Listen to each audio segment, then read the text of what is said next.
Okay, so for number 1, we have to simplify the expression. So first we're going to distribute and then combine like terms.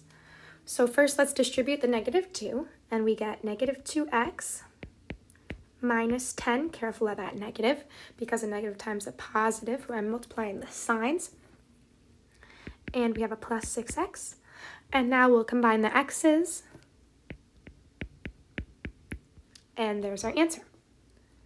Number 2 says, subtract 7b plus 1 from 10b minus 3. So that means that we start with 10b minus 3, and we're subtracting from it the 7b plus 1.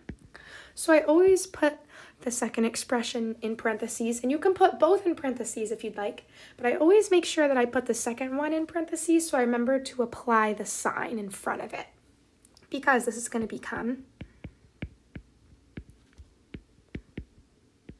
and I have a -1 because a negative times the plus gives us a minus.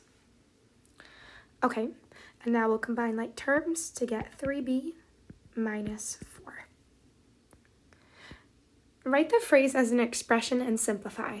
Use n for the unknown number.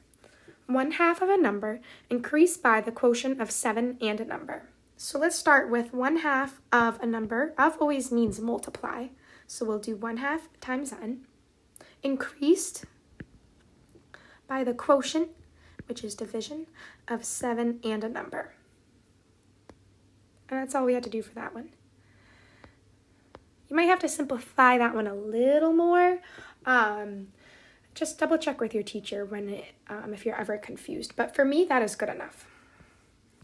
And number 4, evaluate the following expression.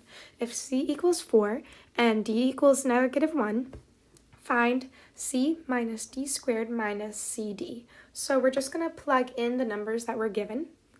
So c is 4 minus -1 squared, and I'm putting this in parentheses because I have a negative, minus 4 times -1.